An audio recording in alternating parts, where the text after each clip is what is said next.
Born 4 years apart, brothers Wilbur and Orville Wright grew up in a small town in Ohio.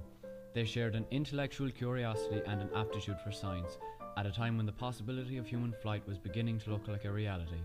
Together, the Wright brothers developed the first successful airplane in Kitty Hawk, North Carolina, and together they became national heroes. Considered the fathers of modern aviation, they developed innovative technology and inspired imaginations around the world. Their work in lift proved to be fundamental to aviation, and today we'll explain to you, well, what is lift?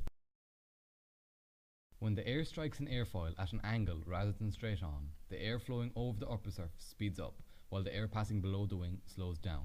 The air below the wing has a pressure slightly higher than that of the surrounding air. The low pressure above the airfoil pulls air down to the surface and results in a deflection or downwash of air. It is this downwash that produces lift. Physics can be explained in more simple terms using Newton's 3 laws of motion, the fundamental principles of all things moving. Newton's first law states that a body will remain at rest or in a constant velocity unless acted on by an external force. In terms of lift, this is demonstrated as the air particles remain at a constant velocity until they come into contact with the external force of the airfoil. Newton's second law states that the rate of change of the momentum of a body is directly proportional to the force applied and is in the direction of the force applied. In terms of lift, this is demonstrated as the airfoil cuts through the air and changes the direction and velocity of the air. Newton's third law states that every action has an equal and opposite reaction. As the airfoil cuts through the air and pushes the air downwards, causing downwash, the equal and opposite reaction is demonstrated as the air pushes the wing upwards, causing lift. Bernoulli's principle states that if the total amount of energy in the air remains constant, any increase in kinetic energy will cause an equal decrease in potential energy. The easiest way to explain Bernoulli's principle and how it applies to an airfoil is using this Venturi model, which we made. As you can see, as the fluid enters the restriction, its flow rate must increase, so therefore its pressure will decrease, as I'm showing you now.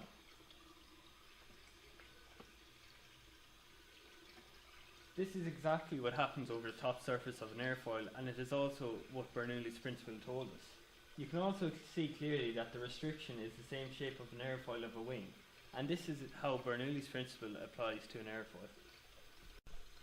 Therefore, it is evident that an airfoil changes the relationship between air pressure and velocity in the same way it is changed in a Venturi, and along with Newton's 3 laws of motion, this Venturi shows how lift occurs in an airfoil. This SolidWorks model that we made shows that if we add no energy to the fluid, as it enters a restriction, its flow rate will have to increase and pressure will decrease, just as water speeds up to the shallow part of a stream, and also as air speeds up over the top surface of an airfoil.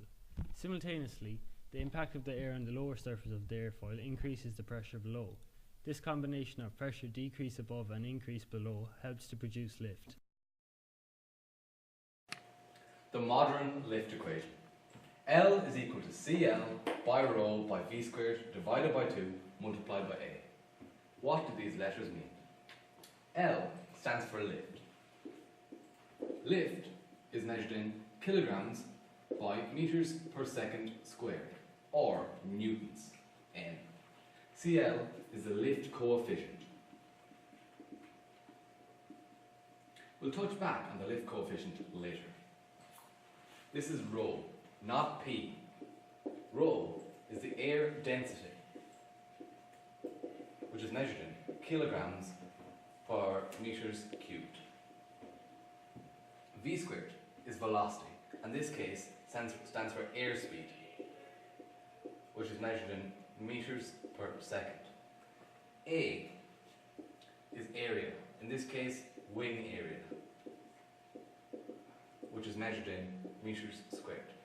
Putting all these factors together, we can find out how much lift a wing generates. The coefficient of lift is a dimensionless figure which relies on 2 factors, the angle of attack and the shape of the wing.